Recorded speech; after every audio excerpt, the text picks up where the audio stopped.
তিনি বলেছেন আখিরুজ জামানে পৃথিবী দুটো ভাগ হয়ে যাবে, এক ভাগ মুসলিমদের, আরেক ভাগ হচ্ছে অমুসলিমদের। তিনি আরো বলেছেন মুসলিমদের মাঝে ঐক্য থাকবে না।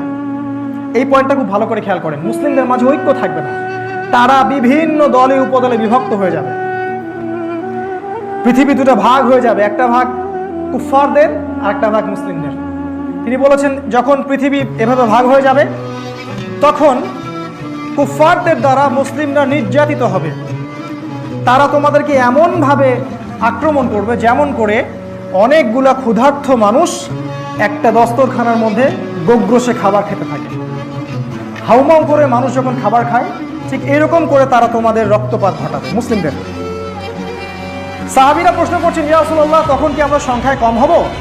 তিনি বলছেন না, তোমরা সংখ্যায় কম হবে না, বরং তোমরা হবে আবর্জনার মতো। তিনি আবর্জনা শব্দটা ইউজ করেছেন, আমাকে ক্ষমা করবে, এই কথাটা আমি বলিনি। তিনি বলেছেন, আপনার নবী বলেছেন আমরা হব আবর্জনার মতো, তোমরা গরুর রশি ধরে ব্যস্ত থাকবে এবং আল্লাহর পথের কষ্ট, শ্রম, জিহাদ, দাওয়াত ছেড়ে দিবে, এজন্য তোমাদের এই অবস্থা হবে। কিন্তু এই অবস্থা দীর্ঘস্থায়ী হবে না, এটাই সুখবর। এই অবস্থা দীর্ঘস্থায়ী হবে না। যখন জুলুমের জয় জয়কার থাকবে ঠিক তখনই আরবে নেতৃত্ব নিয়ে একটা টোনদোল সৃষ্টি হবে। এটা ভালো করে বোঝার চেষ্টা, এই অংশটাকে ভালো করে বোঝার চেষ্টা করেন। আরবে নেতৃত্বের একটা টোনদোল হবে, নেতৃত্ব নিয়ে একটা ঝগড়া হবে আরবের মধ্যে, এটা হতে যাচ্ছে সামনে। রাসূল সাল্লাল্লাহু আলাইহি ওয়াসাল্লাম বলেছেন যখন এই নেতৃত্বে ঝগড়া হবে মানুষ সত্যিকারের নেতা খুঁজে পাবে না, আমির খুঁজে পাবে না। ঠিক তখনই মদিনা থেকে একজন মানুষ মক্কায় আসবেন, মদিনা থেকে একজন মানুষ মক্কায় আসবেন, তার নাম হবে আমার নামে, তার পিতার নাম হবে আমার পিতার নামে, তার মায়ের নাম হবে আমার মায়ের নামে।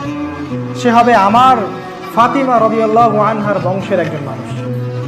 তার নাম হবে মুহাম্মদ, তার বাবার নাম হবে আব্দুল্লাহ, তার মায়েরও নাম হবে আমিনা। তিনি মদিনা থেকে মক্কায় আসবেন। কি জন্য আসবেন? তিনি নেতৃত্ব চাবেন না, নেতৃত্ব অ্যাভয়েড করতে চাবেন, এই ভয়ে পালিয়ে আসবেন। কিন্তু মানুষ তাকে খুঁজে খুঁজে খুঁজে খুঁজে বের করে মক্কায় চলে আসবে এবং তার হাতে ইসলামী খেলাফার বায়াত নেওয়া হবে। এটা কোনো রাজতন্ত্রের বায়াত হবে না, ইসলামী খেলাফার বায়াত হবে। আর অফকোর্স তখন ইউনাইটেড নেশনস বলে কিছু থাকবে না, তখন এইসব ডলার এবং কাগজের টাকা বলে কিছু থাকবে না। তার হাতে বায়াত নেওয়া হবে এবং সারা মুসলিমরা পৃথিবীর বিভিন্ন স্থান থেকে তার সাথে ঐক্যমত পোষণ করবে। এবং রাসূল সাল্লাল্লাহু আলাইহি ওয়াসাল্লাম বলেছেন তাকে সিরিয়া থেকে একটা বাহিনী এসে আক্রমণ করতে চাবে, আর আল্লাহ রাব্বুল আলামিন সিরিয়ার ওই বাহিনীটাকে মক্কা এবং মদিনার মাঝখানে বাইদা নামে একটা জায়গা আছে, এই জায়গার মধ্যে ধসিয়ে দিবেন।